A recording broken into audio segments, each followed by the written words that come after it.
So there's a lot of gadgets and gizmos out there for your camera stabilization and camera movement. So camera stabilization, think tripods. Like this is one of my most favorite tripods. It's not big, it didn't cost that much, it's only 500 bucks, but it's small and it's got a fluid head on it that is pretty light. It collapses down to something that I can easily throw on, strapped to my camera bag, and I'm in and out as quickly as I can. And it sort of straps to the outside. So it straps to the outside of the camera bag. And now, again, I'm one bag in and out. And so I like this tripod too because you can attach things to it. This is a really clever little tool. It's a little articulating arm. And this has gotten me out of so much trouble. This little guy here can sort of clamp onto anything. So whenever you forget your other tripod, you can clamp it onto this second tripod, and now you've basically got one tripod that can handle two different things. And it's not that expensive. I think this was only like 150 bucks. So you sort of put your camera on here, now you got two cameras working at the same time. And yeah, this thing gets you out a lot of jams. You can put lights on it, all kinds of stuff. So I have a light run and gun kind of tripod, and then we've got some bigger ones that we're shooting on right now that I would suggest the places to start are two good cameras, one really great tripod, something that's $500 to $1,000, and then a decent tripod that's like $300 to $400 that, you know, is small, light, ready to go all the time, fast to extend the legs and get out. And, you know, you don't need something with crazy legs on there. And has a fluid head, which means you can pan left and right and up and down, and it looks smooth. It's not jerky like a robot would do it, because you want to start your pans and your tilts very smoothly. Smooth is the name of the game when it comes to, especially filming interviews, if the person's moving around or talking or something like that. You just want a solid tripod. Now, you can always get one of those like $30 or $40 tripods from Best Buy or something like that. But that's just like plan it and it's not moving, because if you need movement, it's going to give you jerky movements that looks really bad. So invest in a good tripod. Start with two if you can, but if not, start with the $500 one that has a decent fluid head on it. And then as you sort of get better cameras, because you'll find that once you start shooting with a longer lens, you really need your head, your tripod head, to be stable and fluid, because even those little heartbeats from your palm will cause the camera to jitter a little bit if you're out to like 300 zoom on your camera. This is the glide cam or steady cam. So one of my most favorite tools of all time, and if you really held my feet to the fire, would you rather have a glide cam or a steady cam type thing or a tripod? It'd be a tough debate for me because I like camera movement, probably to a detriment. But this is one of my most favorite things, and once you get good at it, you can see it keeps your camera pretty stable. Now, they have those big ones that you know, sit into an arm onto the vest, but with a DSLR, I mean, you're gonna get a bicep workout, but you can run around like this for a few hours at a time. Maybe not consecutively, but you can definitely get a lot done with one of these guys. So the Steadicam, I've found it, I've taken this Steadicam all over the world and shot in a lot of places with it, and it's great for traveling shots, following somebody down an alley or moving from one thing to another thing. It's really hard to do smooth movements, slow, smooth movements. So if you were gonna run through a house, anybody can make this look good. But if you were gonna film like this tripod here and do like a very slow move around the thing, that's pretty tough to do. It takes a little while to learn, but boy, is it worth it once you get it. the wider the lens you use on a Steadicam, the better. And I think this was around, I don't know what you can get them for these days. You can get those ones that automatically, like it's a gimbal, it's electronic, it steadies it for you for $500. I think this was $500 or $600. You can get a lower quality version, but I think it's worth the higher quality because it can really take some dings and keep on ticking. I like this one because you can put a little quick release plate on it that, and your camera just slides off. That helps you with balancing it pretty easy, because if not, you get all these screws and stuff to play with. And when you balance it, you definitely want to make sure you have all your batteries and cards inside of it. And if you've got a articulating monitor on your camera, you want to make sure it's in the, before you do all that work balancing it, and you flip your thing out and it flips off to the side like this, and that's a little irritating. But these are really great tools once you learn how to use them. And wider lenses, I probably wouldn't use anything more narrow than a 50 millimeter, which is from this distance probably a head to, this is pretty wide. Like this right here could show, like this would show me from waist to like above my head. That's how wide it is.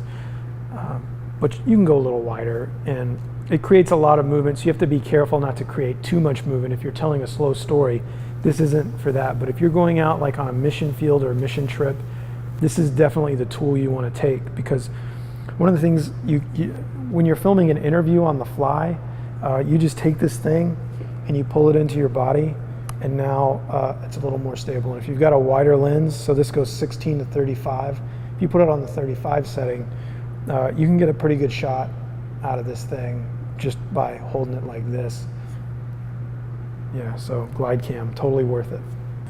And then you've got these little handheld guys for your phone that sort of stabilize these phone shots. And so if you're shooting a lot of events for like student ministry or kids or weekend stuff, and you or you want to get some B-roll and you don't want to be very intrusive, this is a good way to do it because it's so like small. And I just keep this thing in this little bag here in my backpack all the time. And so if I need to shoot something, I got my phone there, I just pop this thing in real quick and we're off to the races. So you just get this thing out of your backpack whenever you're going along, you just kind of film whatever, and it's a fun way to just sort of get smooth looking stuff that's handheld on your phone. And like I said, they're fairly cheap. You can get them for a couple $100 and it looks good, I'm surprised with how good these things look.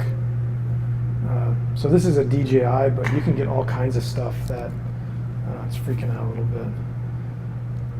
You can get all kinds of versions. This is what we're looking at, by the way, this picture of Tina Turner here from Mad Max. Just thought you'd like to know. That's what I've been staring at this whole course. You have no idea how useful these little Gorilla Pod things are for your phone, where you can just kind of set it up and do a selfie, little quick video, or you let somebody borrow it, and it's just a quick little way to do an on-the-table quick thing. So we did this video where we talked about our worship and creative arts department and how fun it was to serve, and we showed all the stuff we're doing. So we just filmed it all on our phones as we were kind of going. We did little time lapses, we showed the stabilizers, we did interviews.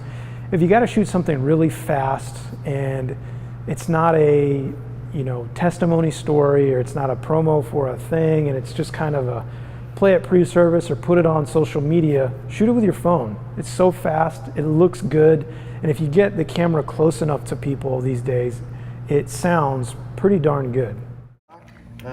We are getting set for our first Saturday service ever, and the band's about to get here. There's people parking, kind of coming on their way to get set up.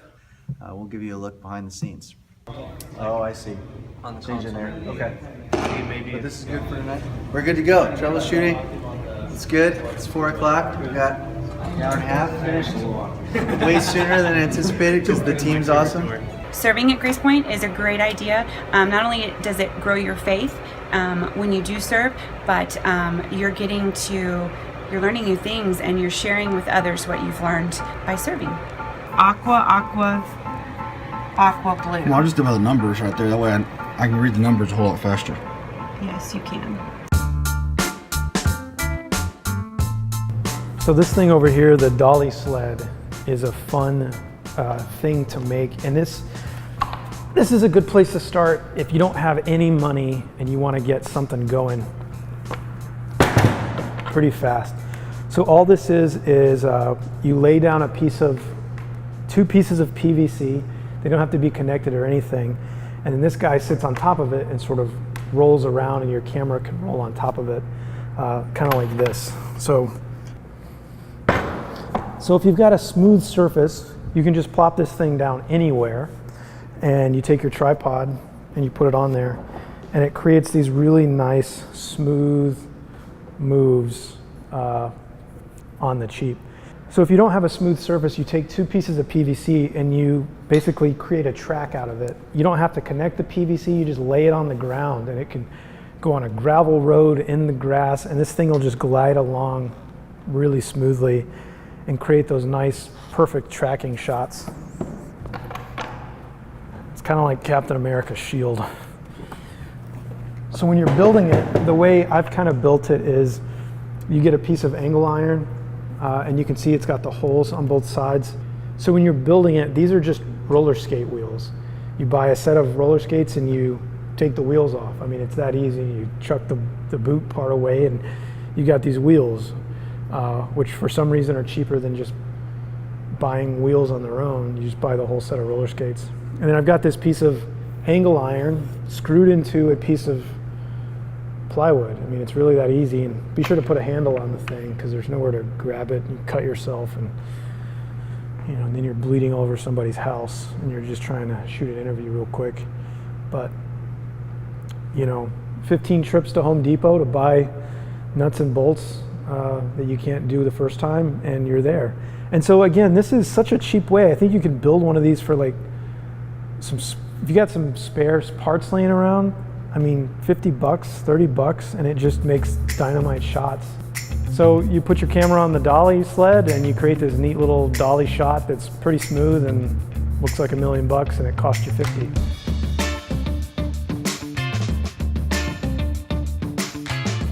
So something fun that's coming out these days are drones. And I think drones are a great tool to have, and who knows we might be just shooting everything on drones before long.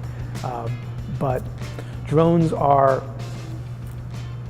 they're great for doing a lot of outside stuff. So whenever we were doing building campaigns and we wanted to show like downtown Houston and where this spot was that we were going to shoot in, so we bought a drone and we filmed the heck out of this location.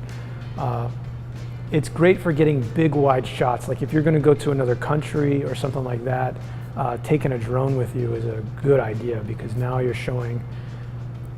A lot of filmmaking is showing the world from a different angle, a different perspective of a person you're interviewing, or the type of footage you're getting. You're taking somebody somewhere they've never been before. And that's what I love about drone footage, and I think a lot of people love about drone footage. Where you have to be careful is steering away from the drone porn, meaning we're just gonna do a really cool shot with a drone just cause, and that's what, I don't know, it just doesn't sit right in the film when you can tell like they're doing it just because we have a drone. We're doing an intimate family story and we're doing a drone shot of someone's house. It's like, that's a little too much, But if you're doing like an adventure missions kind of story and you're out in the wild in Cuba or Volcano or wherever the heck the mission trip is happening, yeah, take a drone, because that's where it fits.